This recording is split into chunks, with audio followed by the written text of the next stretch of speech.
말씀 보도록 하겠습니다. 말씀은 마가복음 12장입니다. 마가복음 12장 35절에서부터 44절까지입니다.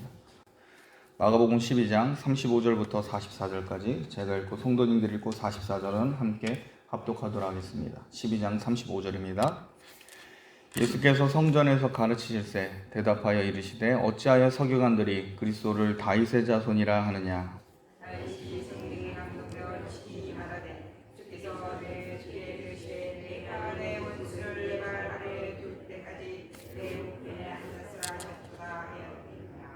다윗이 그리스도를 주라 하셨은즉 어찌 그의 자손이 되겠느냐 하시니 많은 사람들이 즐겁게 듣더라. 아멘. 예수님께서는 예루살렘에 올라오신 후에 종교 지도자들과 함께 논쟁을 하셨습니다. 그리고 예수님은 지혜롭게 답변하셔서 이 종교 지도자들을 물리치십니다. 그리고 나서 예수님께서는 성전에 오르셔서 가르치기 시작하십니다. 오늘 본문의 배경이 되는 곳은 성전에서 사람들을 가르치실 때 행했던 부분입니다. 우리 마가복음 12장 35절 말씀 우리 한 목소리로 한 번 더 읽겠습니다. 12장 35절입니다. 같이 읽겠습니다. 시작. 예수께서 성전에서 가르치실세 대답하여 이르시되 어찌하여 서기관들이 그리스도를 다윗의 자손이라 하느냐. 성전에서 예수님은 당시 서기관들이 생각하는 메시아에 대한 잘못된 부분을 가르치고 계셨습니다. 당시 이스라엘 사람들은 이 메시아, 오실 메시아는 그리스도는 다윗의 자손이라는 것을 굉장히 강조를 하였습니다. 왜냐하면 역사적으로 바벨론과 그리스와 로마로부터 이스라엘은 정복을 당해왔고 또한 포로로 끌려갔고 고통스러운 삶을 살아본 경험이 있었기 때문입니다. 또한 지금 현재 로마로부터 식민 통치를 당하는 입장에 있었습니다. 외세로부터 억압을 당하게 되면 과거 영광스러운 때를 기억하게 됩니다. 이스라엘이 가장 강하였을 때가 바로 다윗이 이스라엘을 다스렸을 때입니다. 그래서 유대 사회를 하나로 묶을 수 있는 핵심이 있다면 바로 다윗 왕입니다. 또한 구약을 보면 하나님께서도 다윗의 왕조가 패하지 않을 것이라고 다윗 언약을 제시해 주셨고 말씀하셨습니다. 유다 지파의 다윗 가문에서 분명 그리스도 곧 메시아가 나타날 것이라고 사람들은 믿었고 그것을 희망했습니다. 당시 사람들은 그리스도를 다윗의 자손이라고 믿었고 그리고 이스라엘을 다시 한번 강국으로 만들어줄 것이라는 이 민족적 기대감이 굉장히 일어나고 있었던 때입니다. 그래서 당시 서기관들도 다윗의 자손으로 오실 메시아에 대해서 상당히 비중 있게 다 가르쳤습니다. 그런데 유대 서기관들의 문제점이 뭐냐면 다윗과 그리스도에 대한 차이에 대해서 심각한 오류가 그 당시 신학에 있었습니다. 지금 예수님께서 성전에서 가르치면서 왜 그리스도를 다윗의 자손이라고 하느냐라고 먼저 질문을 내십니다. 그 당시 사람들은 이것은 상식이었습니다. 오실 메시아는 다윗의 자손입니다. 그러면서 예수님은 당시 유대인들이 생각하는 이 메시아의 상에 대해서 다시 한번 바르게 가르쳐 주시는 기회를 삼습니다. 일단 구약 성경에서도 그리스도는 다윗의 자손이라는 사실을 분명히 합니다. 그런데 문제는 다윗의 자손에 대해서 지나치게 강조하게 되면 문제가 하나 생기게 됩니다. 바로 그리스도의 인성의 징표는 볼 수는 있어도 그리스도의 신성에 대해서 만족할 만한 답변을 할 수 없게 됩니다. 한마디로 서기관들은 그 당시의 서기관들은 다윗이 그리스도의 조상이라면 그리스도 곧 메시아는 다윗보다 비슷하거나 낮은 존재라는 내용으로 가르쳤습니다. 칼빈은 이 부분에 대해서 이렇게 주석을 합니다. 그 당시 유대인의 신학은 마치 사단의 술수와 같다라고 말합니다. 그리고 이어서 칼빈은 유대 서기관들의 이 신학은 인성을 뛰어넘는 그리스도를 전혀 상상할 수 없게 만들었다라고 주석합니다. 예수님은 그리스도이자 메시아로서 다윗의 자손으로서 분명 성육신 하셨지만 놀라운 이사와 기적으로 자신의 신성도 보여주신 분입니다.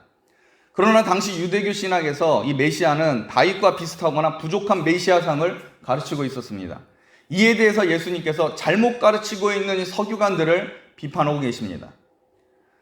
성육신하신 예수님의 과정을 이해하는 데 있어 다윗의 자손은 하나의 표적이라 할 수 있지만 예수님의 능력에 대한 기원으로서 다윗은 하등 관계가 없습니다. 여러분도 아시다시피 다윗은 하나님 앞에 허물 많은 인간일 뿐입니다. 또 다윗 이후에 나타난 인간 왕들도 대부분 하나님 앞에 패역한 사람들이 많았습니다.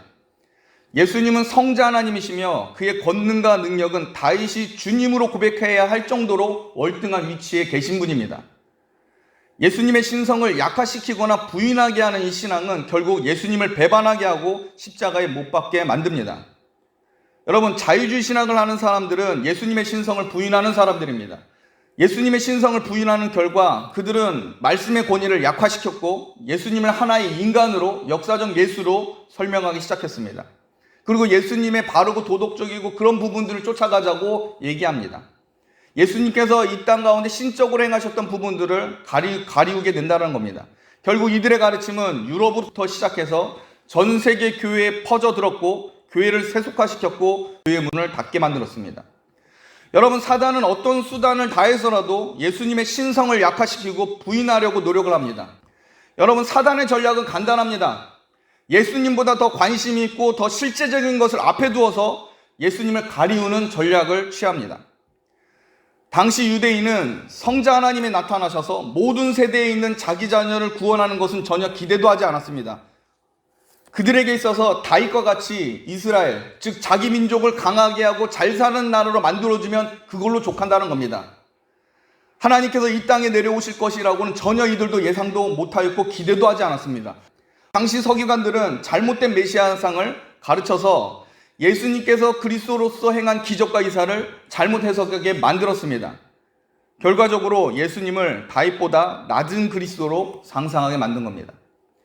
다윗이 높느냐, 장차 올 메시아가 높느냐 하는 이 문제에 대해서 예수님은 시편 110편 1절을 근거로 다시 한번 이들에게 메시아상에 대해서 얘기해 줍니다. 우리 12장, 마가복음 12장 36절, 우리 한 목소리로 같이 한번 읽겠습니다. 마가복음 12장 36절 같이 읽겠습니다. 시작. 다윗이 성령에 감동되어 친히 말하되 주께서 내 주께 이르시되 내가 내 원수를 내 발 아래에 둘 때까지 내 우편에 앉았으라 하셨도다 하셨느니라. 그리스도가 높으냐 다윗이 높으냐 이 문제에 대해서 예수님께서 아마 오랫동안 불안하셨던 것 같습니다. 자, 예수님은 다윗이 성령에 감동되어 말하였던 이 시편 110편 1절을 가지고 인용하고 계십니다. 특히 이 110편 1절은 삼위 하나님의 모습이 그려지고 있습니다. 여러분, 36절을 자세히 보면 다윗이 누구에 의해서 감동되어 이 얘기를 합니까? 성령에 의해 감동돼서입니다. 다윗이 성령 하나님께 감동을 받습니다. 그리고 말하기를 뭐라고 얘기해요? 주께서 내 주께 이르시되 라고 되어 있습니다. 여러분, 지금 다윗이 두 분의 주님을 목격하고 있습니다. 그분이 누구실까요? 성부와 성자입니다. 시편 110편 1절에 다윗을 감동케 하여 성부와 성자가 주님이라고 고백하고 있는, 인간으로서 감당할 수 있을 정도로 성령의 조명을 받고 있는 우리는 다윗을 이 부분에서 보게 됩니다. 다윗은 삼위 하나님의 활동을 경험하고 있는 구약 성도라고 할 수 있습니다. 구약의 성도 다윗이 지금 상상도 못할 정도의 큰 영광의 주를 성령 하나님께서 조명하시는 범위 내에서 지금 감동을 받고 있는 겁니다. 그리고 이어서 36절을 보면 성부께서 성자를 향하여 이렇게 얘기하신 겁니다. 성부께서 성자를 향하여 내가 내 원수를 내 발 아래에 둘 때까지 내 우편에 앉아있으라 라는 말씀을 다윗이 지금 들은 겁니다. 예수님은 시편 110편 1절을 인용하면서 성부와 성자, 성령을 드러내시면서 동시에 다윗의 주가 되신다는 사실을 밝게 해석하고 있습니다.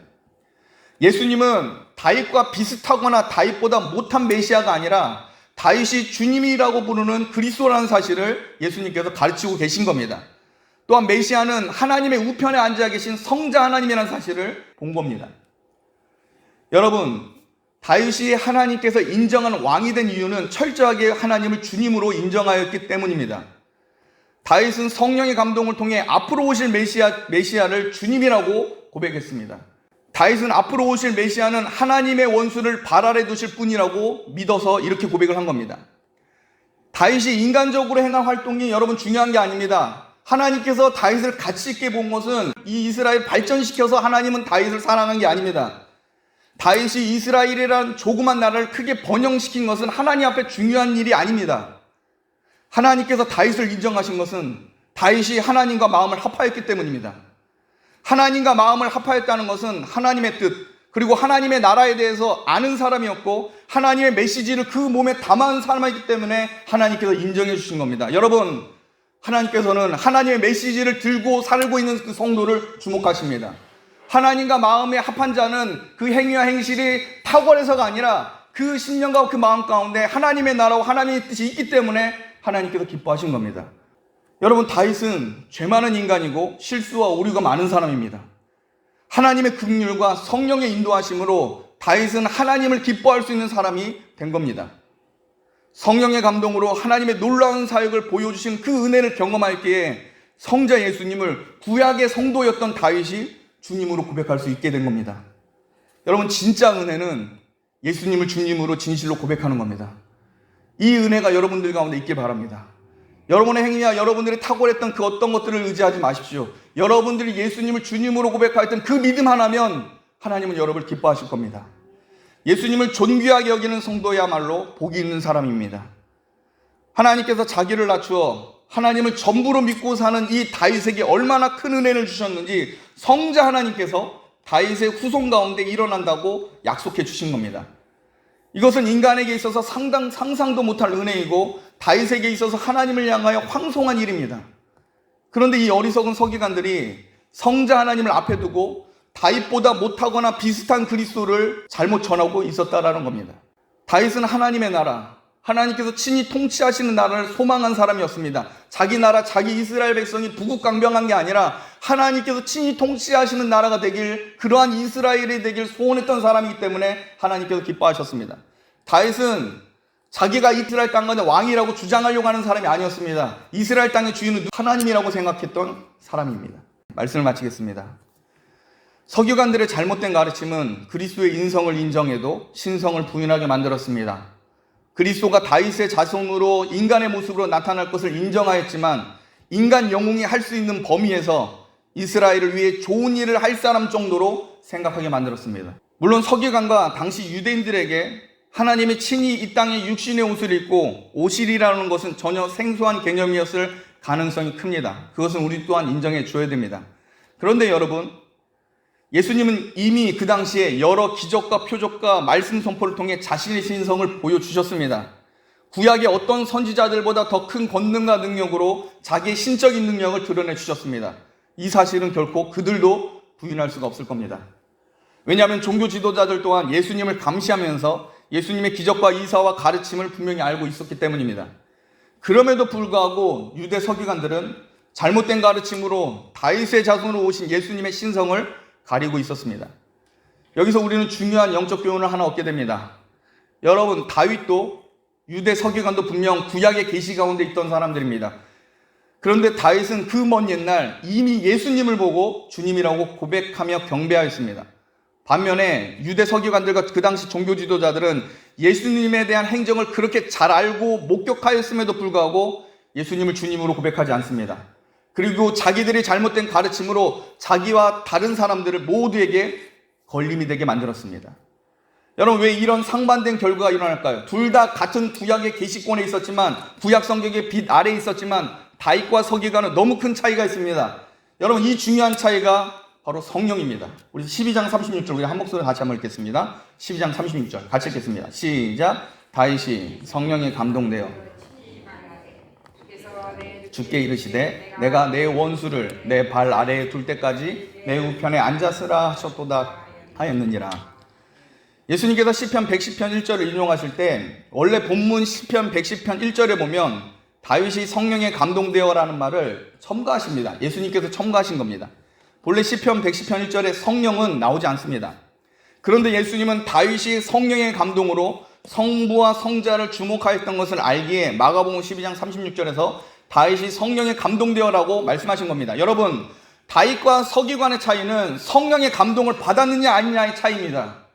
성령께서 그 영을 살려주시며 하나님을 사랑하도록 하나님 나라를 소망하도록 만들어주셔야 됩니다. 서기관은 육신의 두 눈과 귀로 예수님의 사역을 알았어도 성령을 인정하지 않고 오히려 성령 해방죄로 용서받지 못할 죄악을 범하였습니다. 그런 자들에게 성령은 역사하지 않습니다. 마음이 교만하고 완하고 강팍한 자들에겐 하나님은 성령은 역사하지 않으십니다.